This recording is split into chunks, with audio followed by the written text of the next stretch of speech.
política ambiental, que las herramientas que cada día están surgiendo para gestionar la biodiversidad de nuestros países realmente aporten, fortalezcan la gestión ambiental y sobre todo pues ayuden a conservar la gran riqueza natural que tenemos en el país.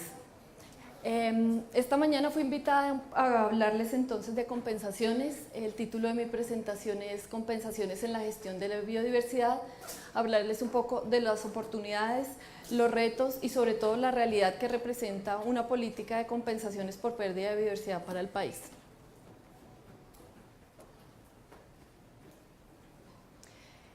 Voy a basarme en 6 puntos principales. Primero quiero darles un contexto muy general de por qué se piensa en hablar de compensaciones, qué está pasando un poco en nuestro país y por qué es necesario abordar este tema.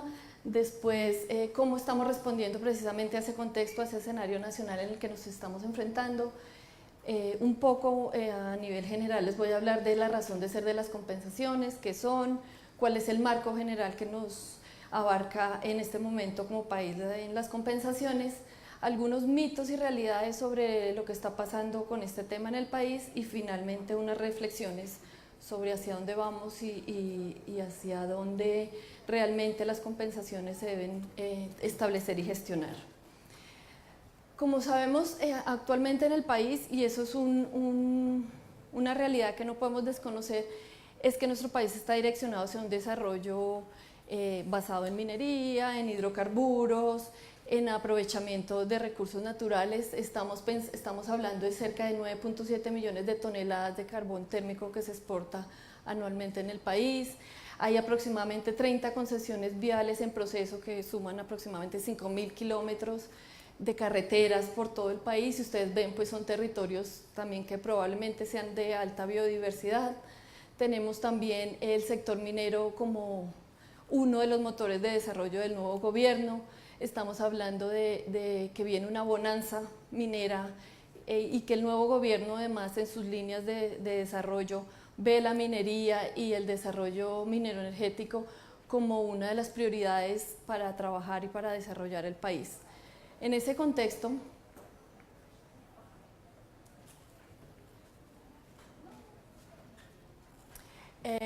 pues vemos que además que los incrementos proyectados de la demanda de energía en los próximos 35 años es entre el 105 y el 147%, eso quiere decir que en escenarios desarrollados por la UBME, que es la Unidad de Planeación Minero-Energética, se dice que la capacidad de generación del país debe duplicarse para atender los requerimientos que tenemos o que vamos a tener en los próximos años en el país. Que hay cerca de 12.5 millones de hectáreas de concesiones mineras, ustedes ven ahí el mapa de los departamentos con más títulos. Con este panorama, ¿qué podemos hacer? No podemos darle la espalda al desarrollo que seguramente ninguno de nosotros decidió, pero que es el desarrollo que el país al que se está dirigiendo. No podemos darle la espalda y lo que tenemos que hacer es buscar cómo enfrentar estos retos que vienen. Sumémosle a esto otras consideraciones, y es que el presupuesto ambiental para el país probablemente se reduzca o por bien que nos vaya, se va a mantener el mismo presupuesto en el 2018. ¿Eso cómo impactará al sector ambiental esa reducción? Tenemos que también buscar ser innovadores y buscar estrategias para que si hay reducción o si se mantiene el presupuesto que ha estado históricamente en el país, que tampoco es el que más necesitamos, pues es otra oportunidad que necesitamos buscar innovaciones para encontrar cómo desarrollarnos y cómo fortalecer nuestra gestión ambiental con este escenario de desarrollo y de falta de presupuesto. Aquí solo algunas cifras que los recursos asignados en el plan por el gobierno nacional en el sector ambiental entre el 2005 y 2008 disminuyó cerca de 411.000 millones y bueno, otras cifras un poco tristes para nuestro sector, pero que creo que también nos hace, como les digo y les reitero, innovar y nos hace pensar que debemos pensar en otras estrategias e identificar nuevos mecanismos para poder desarrollar el país y aportarle al país en la conservación. Como les digo, entonces tenemos que buscar alternativas, oportunidades de gestión efectiva con los recursos que tenemos, con la realidad del país a la que nos enfrentamos.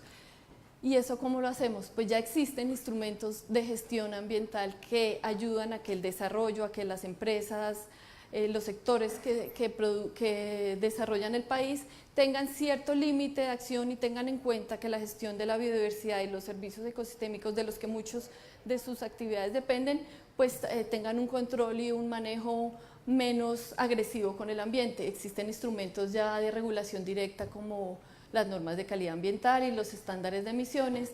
Tenemos los instrumentos administrativos como las licencias ambientales, los estudios de impacto ambiental, las compensaciones de las que vamos a hablar hoy más en detalle. Hay otros instrumentos como los diagnósticos ambientales de alternativas que no son para todos los proyectos, pero que también son una herramienta interesante para que los proyectos desde el inicio piensen cuál es la mejor alternativa de desarrollo sin impactar en gran medida el ambiente. Y hay otros instrumentos económicos como las tasas retributivas, los PSA y las inversiones del 1%. En ese escenario, en ese marco de gestión es que surge el tema de las compensaciones. ¿Qué son las compensaciones? Son un instrumento que busca asegurar que los impactos residuales que se generan por los proyectos de desarrollo sean subsanados mediante la implementación de acciones, ya sea restauración o de preservación en ecosistemas equivalentes a los afectados. Sin embargo, es muy importante, y eso es uno de los mensajes que quiero dejarles hoy, las compensaciones son el último recurso que debe tener un proyecto a la hora de evaluar sus impactos ambientales.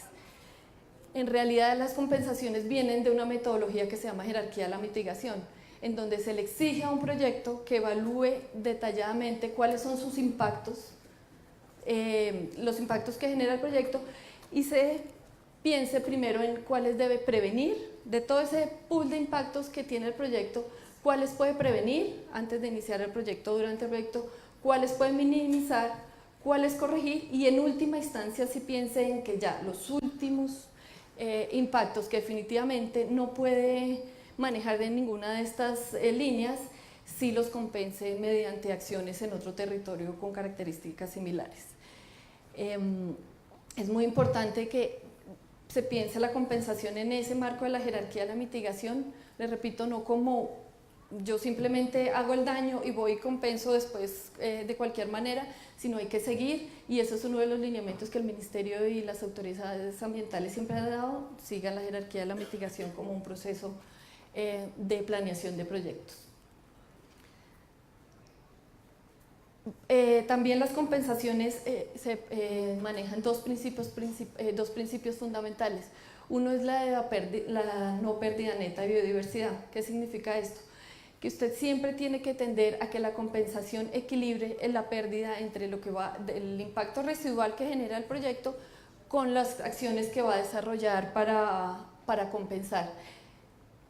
Y el otro principio fundamental es la adicionalidad, que quiere decir que la compensación debe alcanzar ganancias demostrables en el estado de conservación y tiene que garantizar o demostrar que los resultados obtenidos no serían posibles si no se hubiera implementado esa acción de compensación. Eso es lo que significa la adicionalidad, y son los dos principios básicos que sustentan la estrategia de compensaciones: la no pérdida neta y la adicionalidad, además de hablar de equivalencia ecosistémica, que ya lo veremos un poquito más adelante.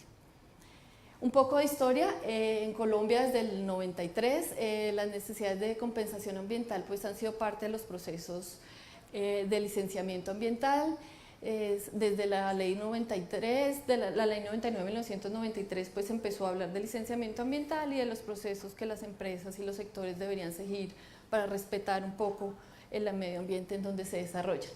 En 2012 el Ministerio de Ambiente junto con otros socios desarrolló el primer manual de compensaciones. Fue un hito muy importante en la gestión ambiental, pero sin embargo también por la falta de experiencia, por la poca información que había para sustentar el manual, fue un proceso que pocos años después se dio cuenta que tenía muchas falencias, y por eso desde el 2010 más o menos se empezó a pensar en que debería haber una actualización del manual de compensaciones, y que fue el que salió finalmente ahora en el 2008. Este manual, además de presentar los lineamientos para las compensaciones por pérdida de biodiversidad, presenta lineamientos para las compensaciones por aprovechamiento forestal y sustracción de reservas forestales. Una cosa muy importante es que actualizó el mapa de los factores de compensación de la escala 1:500.000 que tenía el IDEAM a una escala de 1:100.000, que es un poco, pues, mucho más detallada y tiene mayor nivel de información y detalle técnico.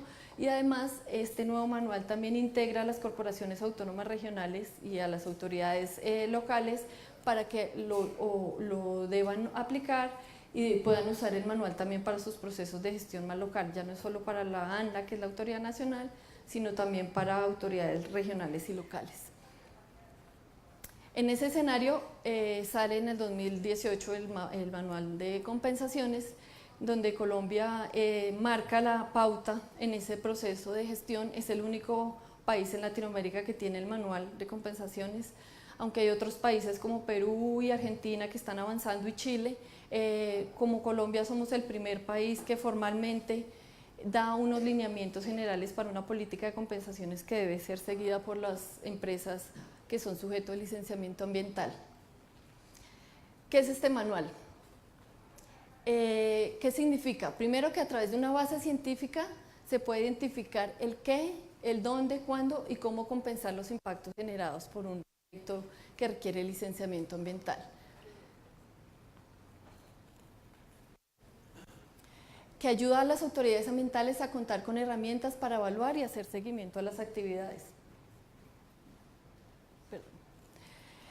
Aporta la preservación y restauración de recursos naturales a través de acciones en áreas ecológicamente equivalentes, y sobre todo, y este que me parece que es uno de los más importantes avances del manual, es que se incentiva la adecuada planificación de proyectos.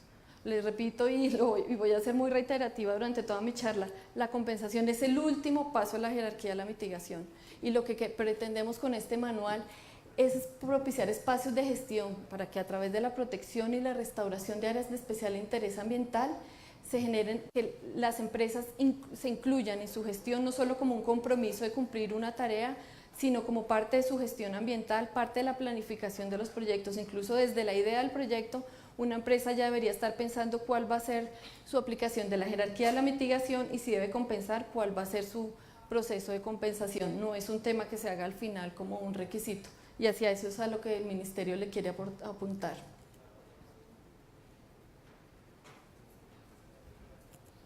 Ay, perdón.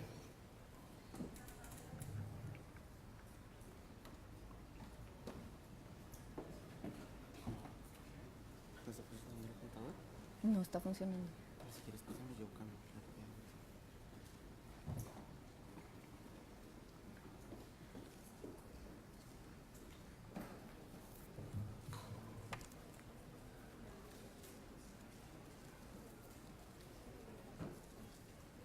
Entonces, otro punto importante de este proceso del manual es que fue un ejercicio colectivo de muchas instituciones y muchos intereses trabajando y pensando cómo aportar al beneficio del país. El proceso del manual de compensaciones lo desarrollamos el Ministerio de Ambiente, pues en cabeza obviamente del sector ambiental, con el apoyo de TNC, la GIZ, tuvimos reuniones permanentes con Ecopetrol, la ANDI fue un actor muy importante que desde el sector ambiental nos brindó espacios de discusión, fue como el puente entre las empresas y nosotros como comité técnico para poder trabajar y lograr incluir también los intereses y las necesidades del sector productivo. El Instituto Humboldt fue la mano derecha de todo el proceso técnico, fue quien ayudó a definir el mapa de factores de compensación, quien ha aportado como todo el conocimiento y la experiencia técnica desde la parte de biodiversidad y de gestión sectorial y de empresas, que también tiene gran experiencia. Entonces esto fue un ejercicio muy interesante en el que por fin el Ministerio, las autoridades, la abrieron espacios para que se sacara una política que no fuera solo del escritorio y solo desde un sector, sino que pudiera incluir diferentes intereses, diferentes prioridades desde los sectores que intervienen y que finalmente son los que van a usar el manual para lograr un ejercicio colectivo que aportara y que mejorara la información y los procedimientos para la gestión ambiental.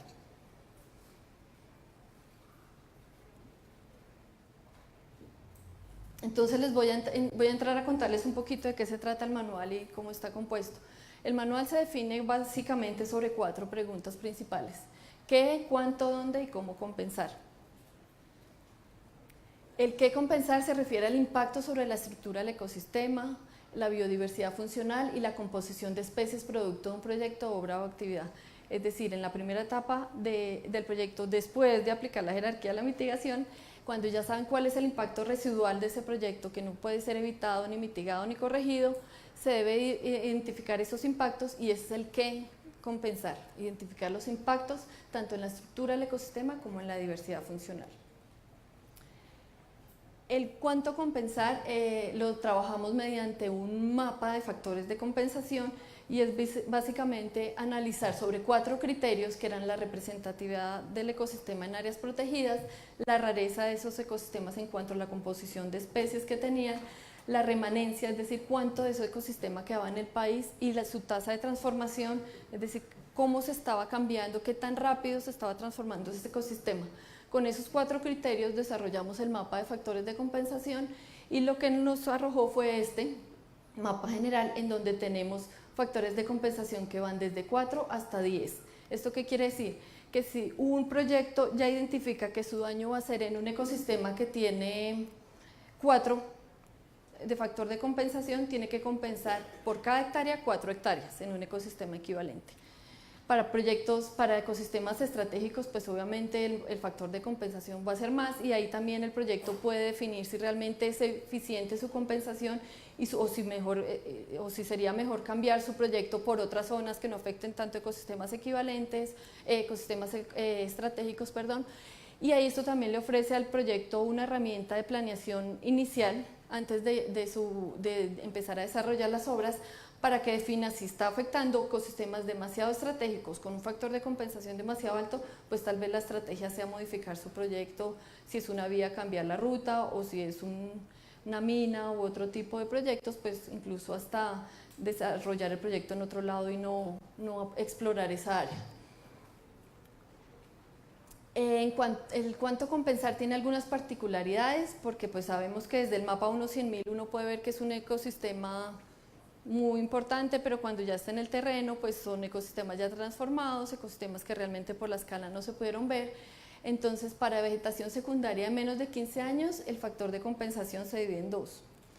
Para compensaciones de ecosistemas estratégicos, sin importar si de pronto por la escala nuevamente no vemos que es un ecosistema estratégico, si ya vamos a terreno y el ecosistema es un páramo, es un humedal, es un bosque seco, la compensación siempre va a ser 1:10.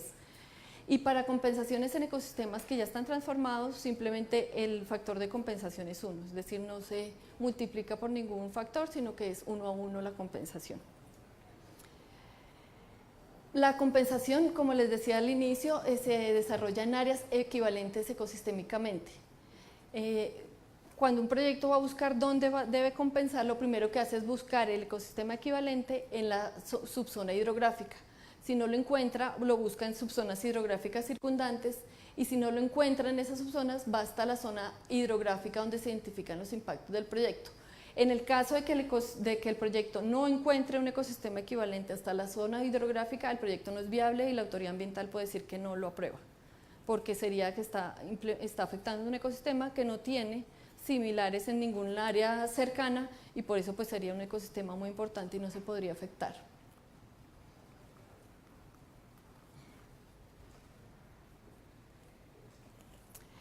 Hay otras particularidades sobre el dónde compensar. Lo primero que deben buscar los proyectos pues es el área de influencia del proyecto dentro de la subzona, como les digo, la zona hidrográfica y la zona hidrográfica. También deberían analizar los proyectos, los portafolios regionales o locales que existen para implementar acciones. Si yo soy un proyecto, debería primero ir a la corporación, averiguar si existe algún portafolio de restauración, si existen prioridades de áreas para conservación, si existe en el POT o en los PONCAS algunas áreas donde ya hay prioridades de inversión para no dispersar mis recursos en otros lados, sino tratar de sumarle a los mismos lineamientos regionales si ya existen. Y áreas adyacentes también se promueve que inviertan las acciones de compensación en áreas adyacentes a las que ya de pronto otras empresas han empezado a implementar sus acciones, si hay ya estrategias de reservas naturales de la sociedad civil, por ejemplo, si hay corredores de conectividad, si hay áreas protegidas en proceso de declaratoria, todo eso se promueve para que el proyecto sume a prioridades regionales y no sean acciones dispersas en el territorio. El caso particular de proyectos lineales, Para proyectos lineales hicimos un ejercicio particular y es reconociendo que, por ejemplo, una carretera o un gasoducto atraviesan demasiados ecosistemas y es muy difícil compensar por cada tipo de ecosistema que se vaya afectando. Desarrollamos una propuesta con la ANDI y con el Instituto Humboldt para el Ministerio. Para proyectos lineales, agrupen las compensaciones y definan si las van a invertir en el ecosistema que está más afectado en la zona o el ecosistema que tiene mayor factor de compensación. Eso es lo que queremos lograr con eso, es que se agrupen los esfuerzos y el efecto sea mejor para el territorio. También hay otra característica y es que para las áreas protegidas del SINAP también se pueden invertir recursos de las compensaciones, pero no para acciones de gestión o de administración más bien de áreas, sino para acciones que se puedan evidenciar claramente y se pueda probar que están favoreciendo procesos o de restauración o de preservación de las áreas. Finalmente, para el cómo compensar, se presentan cuatro etapas del proceso de compensación: las acciones, los modos, los mecanismos y las formas. Para las acciones se proponen restauración, preservación o uso sostenible como acción complementaria.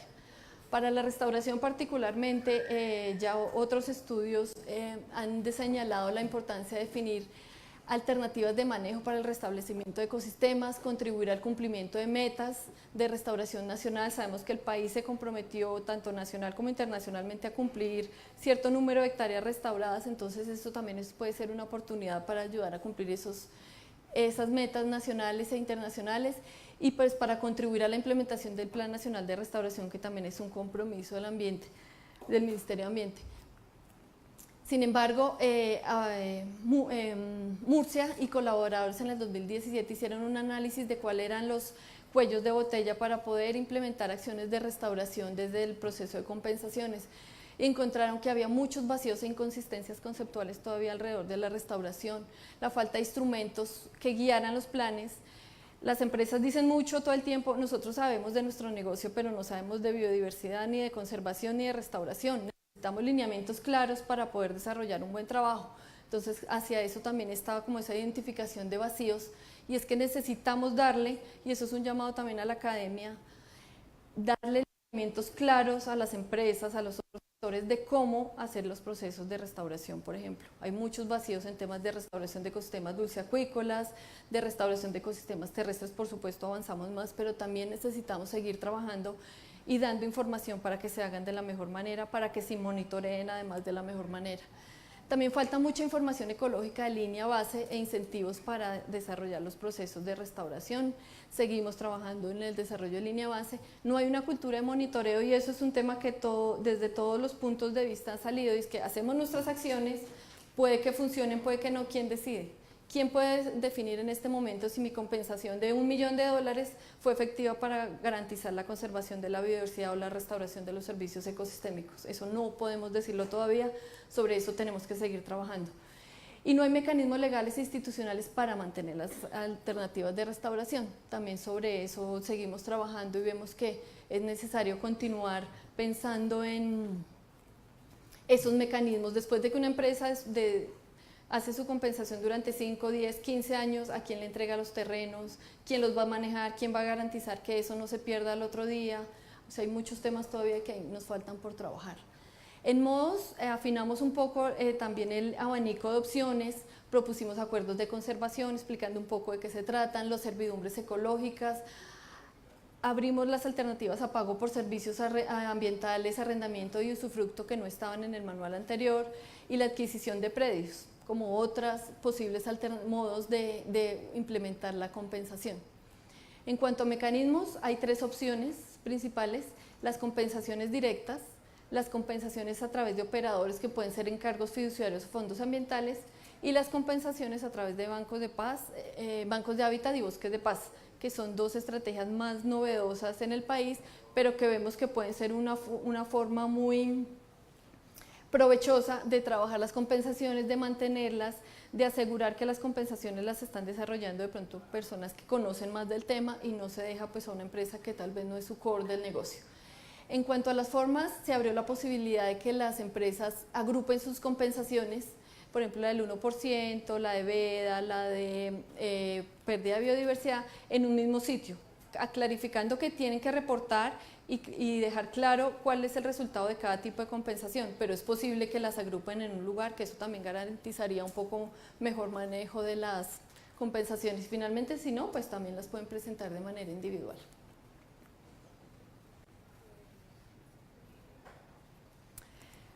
Bueno, en ese marco, viviendo las necesidades que después de sacar el manual seguían apareciendo dudas y dificultades en la implementación, seguimos trabajando con la mesa técnica que les menciono, el grupo de trabajo colectivo, en donde sacamos 4 guías adicionales que complementan como la estrategia de compensaciones. Una es cómo implementar compensaciones en bancos de hábitat, otra es cómo implementar compensaciones en bosques de paz, la otra es cómo hacer compensaciones mediante proyectos de restauración. Son lineamientos muy técnicos, pero muy generales también, simplemente como para darle una guía orientativa a los proyectos de cómo deberían hacerlo. Y esta última publicación que acaba de salir también con unos lineamientos particulares para proyectos lineales, viendo que este tipo de proyectos son como los más difíciles de gestionar en el territorio y que tienen tantas particularidades, pues decidimos sacar esta guía específica para eso. Adicionalmente también tenemos un curso virtual sobre compensaciones que va a estar colgado en la página de educación virtual del Ministerio de Ambiente. Hay capacitaciones presenciales con funcionarios del ministerio también que han viajado por todo el país, han ido a todas las corporaciones, se han reunido con los gremios, con la academia para presentar la propuesta del manual, y hay otras herramientas como videos divulgativos y otras que también todo está en la página del ministerio para que si desean consultar y conocer más en detalle el proceso. Ya tenemos todas estas herramientas y ya hemos trabajado como en la parte de producir los lineamientos, de sacar documentos, de tener mesas técnicas de diálogo y de discusión del tema, pero realmente lo que viene aquí adelante es lo más importante y son los retos de la implementación. El primero es cómo garantizar la sostenibilidad de las acciones en el tiempo, cómo lograr que las autoridades ambientales, si son ellas las que deberían garantizar la permanencia de esas actividades, se fortalezcan para que lo puedan hacer de una manera adecuada. ¿Cómo medir su efectividad? Lo que les decía hace un rato, las empresas pueden hacer una compra o una declaratoria de un área protegida o un proceso de restauración, pero realmente nadie está midiendo si esas acciones son efectivas en el territorio y si están contribuyendo a preservar o a restaurar la riqueza natural de nuestro país. Necesitamos tener lineamientos claros para la evaluación y la implementación, y en eso las autoridades ambientales han hecho muchos llamados de atención y a la necesidad de fortalecerse. Hay funcionarios tanto de las corporaciones autónomas como de la ANLA que no tienen las capacidades para evaluar todo tipo de proyectos, es que les llegan de todo tipo, desde pequeñas, desde 10 hectáreas de restauración hasta 1 millón, desde proyectos de restauración hasta compra de grandes predios para declarar áreas protegidas.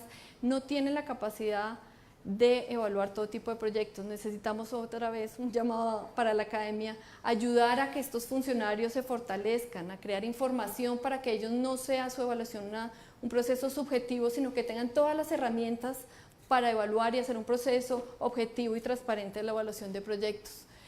Necesitamos articular otros involucrados también, la academia, otros sectores que así no tengan licenciamiento ambiental también pueden aportar de su experiencia. Y sobre todo y finalmente identificar las mejores oportunidades para que se conviertan en un motor de desarrollo del país. Poder lograr que estas compensaciones, que estas inversiones, que estas acciones que las empresas privadas deben hacer, las hagan de una manera concertada, pensando en el territorio, no pensando en su negocio en particular, sino teniendo una mirada territorial para que aporten al desarrollo de los sitios donde están. En ese contexto, me imagino que muchos de ustedes han escuchado hablar de las compensaciones y que no es un tema nuevo, y también en eso hemos escuchado un montón de información, de ideas que salen, la gente comenta mucho sobre el tema, le ve muchas potencialidades, pero también creo que han magnificado el tema de compensaciones. Aquí solo algunos de los temas que se escucha, que las empresas se quejan de que no hay áreas para compensar, que las compensaciones lo que están haciendo es ponerle un freno al desarrollo del país porque les están poniendo más problemas para los permisos de licencia ambiental, que las compensaciones justifican cualquier daño ambiental porque entonces una empresa que tenga plata simplemente paga a alguien que le haga las compensaciones y puede generar el daño que quiera, o que es imposible conseguir ecosistemas equivalentes, que eso es una cosa técnica, que es una traba que ponen los científicos para evitar que las empresas hagan su negocio. También hay gente que magnifica las compensaciones, entonces dicen que es un soporte para el cumplimiento de los compromisos internacionales, que esa inversión privada puede ayudar a cubrir el déficit del sector ambiental, que va a salvar el país en temas de restauración y preservación de áreas, que hay miles de millones de recursos estancados porque no se ha resolucionado el tema de las compensaciones, y bueno, un montón de ideas, mitos, leyendas que hay alrededor de las compensaciones, y como siempre es un tema que de un momento a otro subió la espuma, todo el mundo empezó a hablar de eso y todo el mundo empezó a pensar que era la alternativa para salvar el país en temas de biodiversidad y para lograr financiamiento, investigación, todo lo que no hemos podido lograr en la historia del país. Sin embargo, aclaremos realmente hasta dónde pueden llegar las compensaciones. A través de las compensaciones, las empresas necesitan cumplir sus obligaciones, se vinculan a la gestión de la biodiversidad y son una herramienta para planificar los proyectos. Eso es clarísimo y así lo debemos concebir. Las consultoras pueden buscar una oportunidad de negocio, porque ya, como les dije antes, seguramente una empresa no va a saber hacer eso, pero puede contratar gente experta y que haga un buen ejercicio de compensación ambiental para la empresa.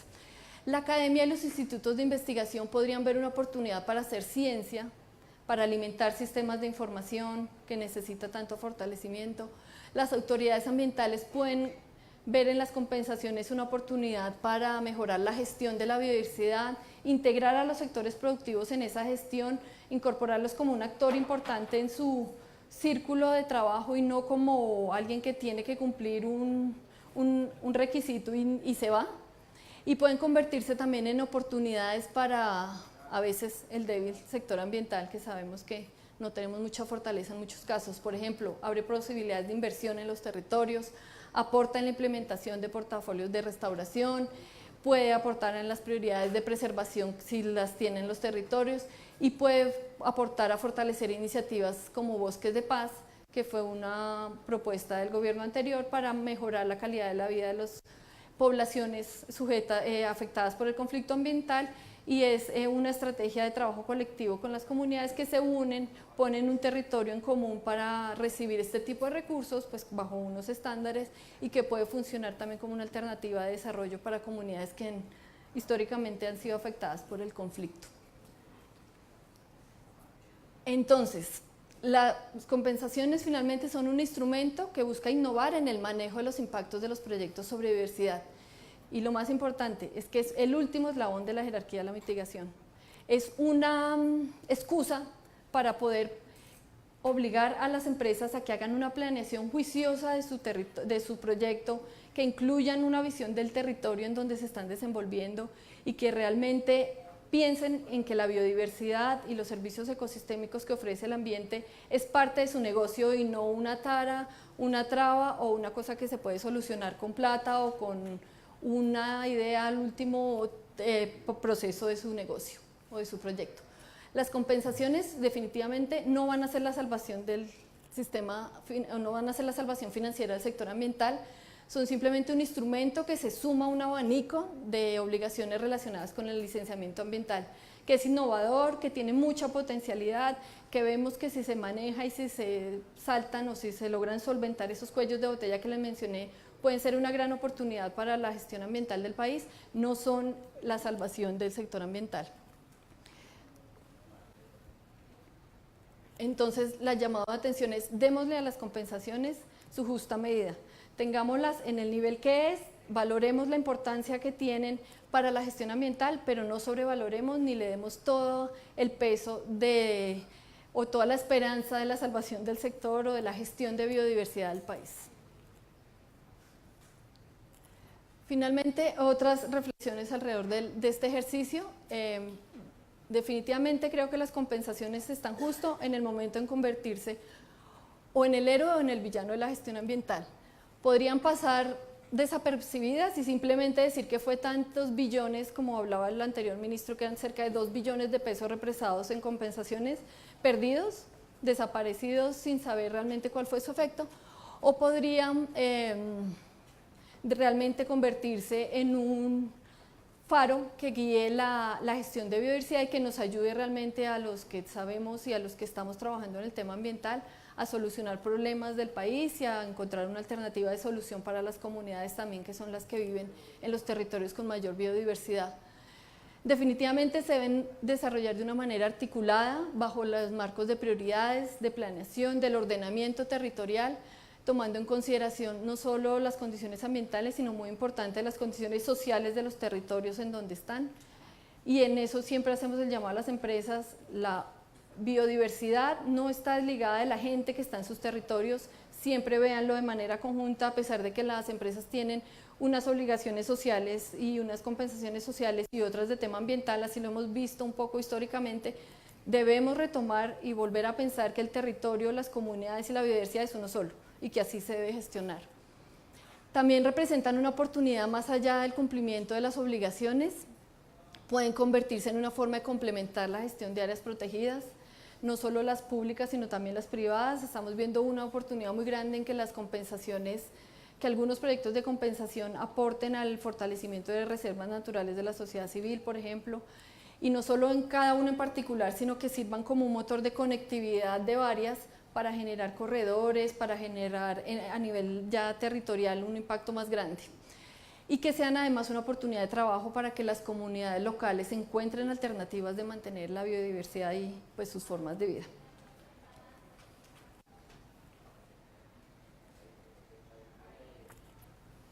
Es importante también seguir trabajando en fortalecer las capacidades de las autoridades y responsables del proyecto, seguir trabajando en estrategias para monitorear la biodiversidad y el efecto de las compensaciones en la biodiversidad, mantener el trabajo articulado, un trabajo bien articulado puede hacer que las poblaciones locales vean oportunidades para quedarse en su territorio también.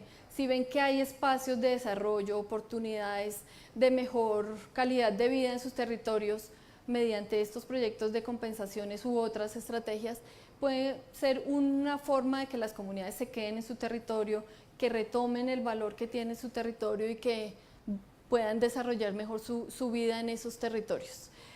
Y finalmente no perdamos de vista que las compensaciones, como les he dicho durante toda la charla, son el último recurso de la cadena de mitigación y que lo importante es un proyecto que esté bien planificado.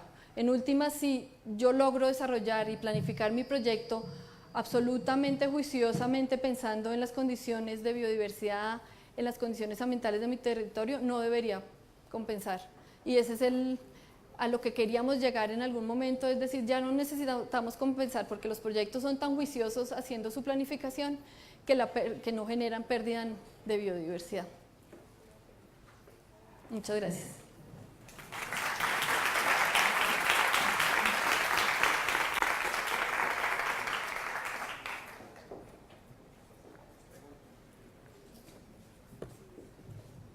Ahora vamos a hacer una ronda de preguntas. Por favor, levanten la mano y les explicamos el micrófono.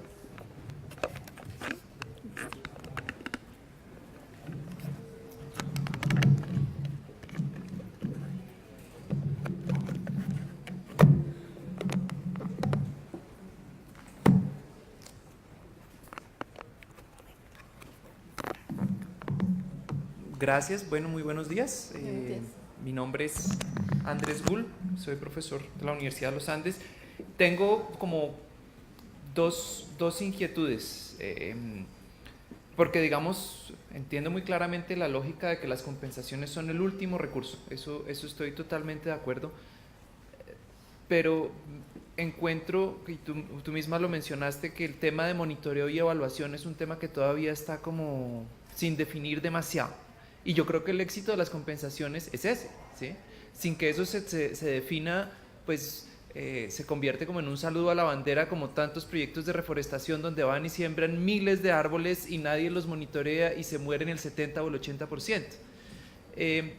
¿Qué han pensado para tratar de subsanar eso? Es decir, o no sé, de pronto exigirle a la empresa que tiene que definir que en un marco de tiempo de 10 años tiene que garantizar que la compensación o que el ecosistema que está compensando funcione, incluir eso como un requerimiento, no sé, eso sería como algo que me parece que es importante, porque aunque esto es un avance grandísimo, el impacto puede perderse porque se hace la compensación y si no hay monitoreo y evaluación, pues quedó ahí, ¿sí?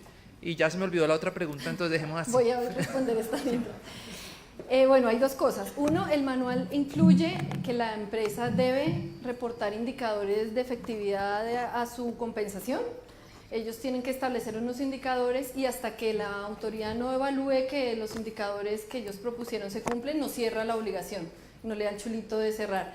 Pero por otro lado, y más estratégico, estamos trabajando ahorita en asocio con el Instituto Humboldt en desarrollar el sistema de evaluación y monitoreo a la efectividad de las compensaciones, que ya es un ejercicio más agregado y no solo ver proyecto por proyecto, sino ver en el territorio cómo esas compensaciones van a ser efectivas.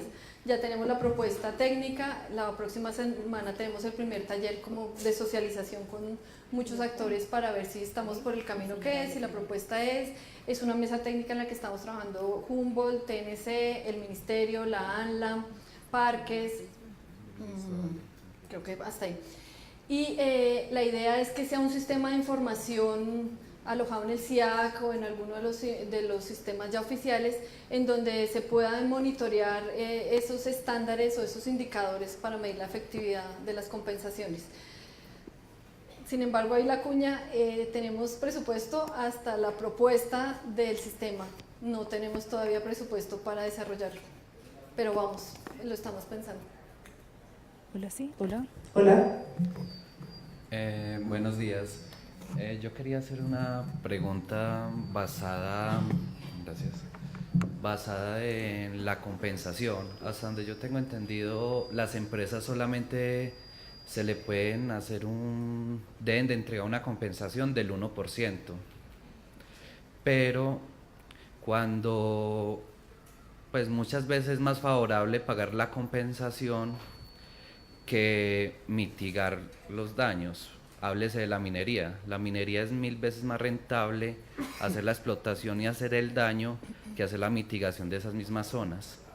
Entonces, no sé si de pronto rigiendo un poquitico más el porcentaje de compensación que les obligue a aportar, se puedan regir así mejor y poder obligarlos, pues por la parte financiera, a que hagan una mitigación mayor y así la compensación sea menor. Bueno, el 1% es un tipo de compensación que la empresa paga, ¿no? Es el 1%, no menos del 1% del costo del proyecto. Este manual está dirigido a otro tipo de compensación que es pérdida de biodiversidad. En este tipo de compensación no pueden pagar, no es en un aporte en efectivo lo que la empresa da, sino en acciones. Ellas tienen que, en el estudio de impacto ambiental, hacer todo el análisis de impactos, ver cuál es el impacto residual que no pudieron evitar ni mitigar, y ese impacto lo tienen que compensar con acciones en el terreno. No es un aporte en efectivo que ellos deben pagar. Son dos compensaciones diferentes.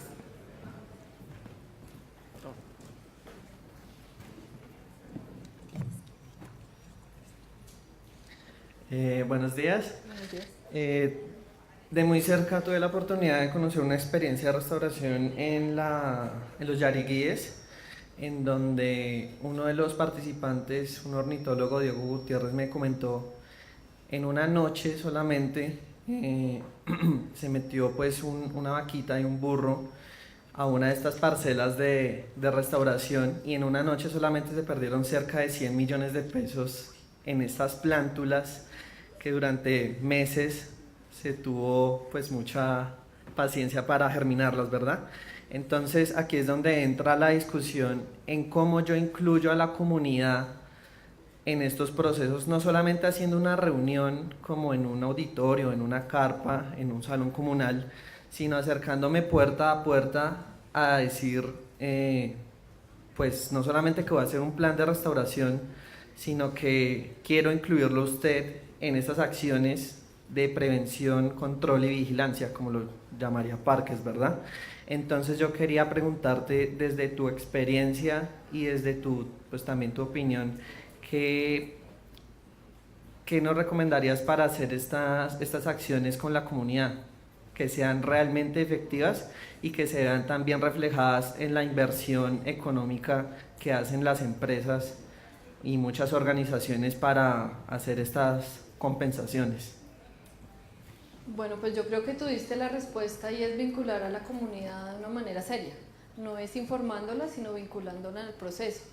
Y en eso nuevamente hago un llamado a la academia. Necesitamos mostrar que eso funciona, necesitamos publicar casos exitosos de trabajo con comunidades, mostrarlo en videos, documentarlo o hacerle propaganda a todos los casos exitosos que podamos generar, las experiencias que tengamos para que vean los otros actores que es posible hacer un trabajo juicioso con las comunidades, con todos los actores, puede que se demore un poco más, puede que cueste un poco más en algunos casos, no siempre, pero que es efectivamente la mejor alternativa de trabajo.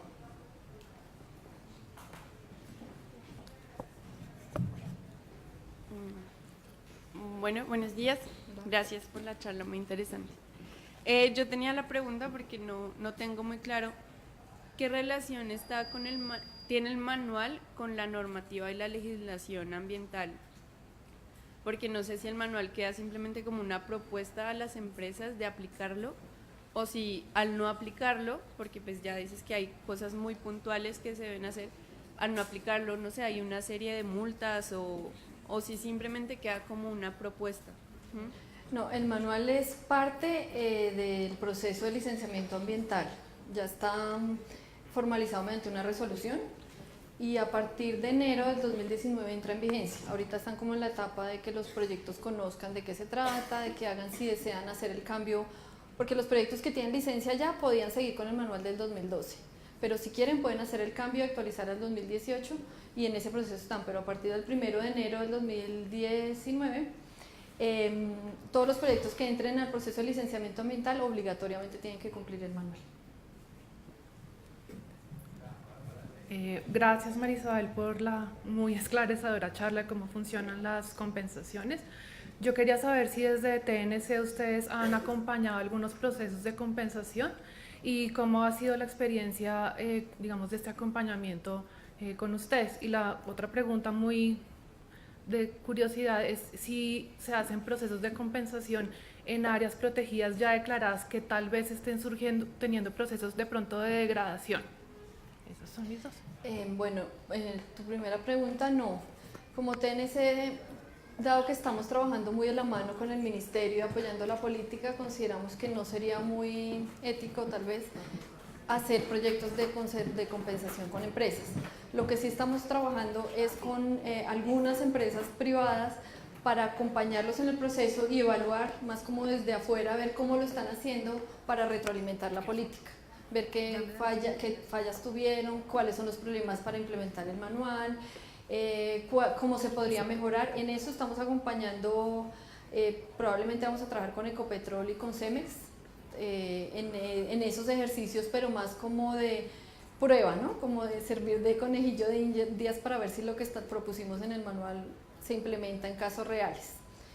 Y la segunda pregunta con respecto a áreas protegidas, sí se puede implementar acciones de restauración en áreas protegidas del SINAP, siempre y cuando se demuestre que si no está la compensación, habría un daño en la biodiversidad o no se podría recuperar lo que se pretende recuperar. O sea, no se puede invertir, por ejemplo, en comprar un carro para un parque, no se podría invertir recursos de compensación, se tienen que invertir en acciones concretas en el territorio dirigidas o a preservar o a restaurar la biodiversidad.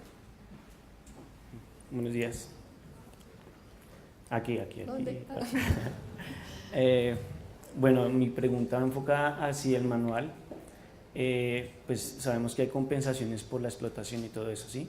Yo tengo la experiencia de que estuve en un sitio donde se hizo reforestación de ronda, pero eso parece más un monocultivo que en sí una restauración. El manual está enfocado a decirle, por ejemplo, si tú vas a reforestar este tipo de ecosistema, no solo tienes que hacer una plantación de un solo tipo de especie, sino que tienes que en la misma proporción recuperar el territorio. ¿Sí me hice entender la pregunta? Sí, en el manual y en la guía que les mencioné de restauración hacemos claridad sobre la diferencia entre restaurar y reforestar, y sobre las diferentes etapas de la restauración, que también eso es un tema que a las autoridades a veces les cuesta un poco entender, pero si una empresa propone recuperar el suelo o restaurar los primeros estadios de la sucesión del sitio, eso es válido porque por ahí se empieza la restauración. Pero nuevamente el llamado es que falta información, no es muy claro esos lineamientos, para las empresas es un poco difícil establecer los indicadores de gestión que una autoridad pueda ir y evaluar si los está cumpliendo o no en esos términos de, por ejemplo, restaurar el suelo. Que es clave porque si no restauras el suelo, el proceso de restauración vegetal no se va a dar. Entonces ahí tenemos que seguir trabajando en mejorar la capacidad técnica de las autoridades para evaluar y de información básica y de monitoreo para ver que sí funcionan esas estrategias de restauración. Bueno, muchas gracias. Bueno, muchas gracias por sus preguntas. Un aplauso para María Isabel, por favor. A continuación, el comité organizador le hará entrega a María Isabel de un detalle. Ven por acá, por favor. Muchas gracias. Y también tenemos una ancheta donada por los campesinos de la cuenca del río Molino, Campesino. que Andrés Vivas le hace Gracias. entrega en este momento. ¿Y yo cómo me llevo esto? Creo que estas toca refrigerarlas aún. Bueno, gracias. ¿Me lo llevo para acá?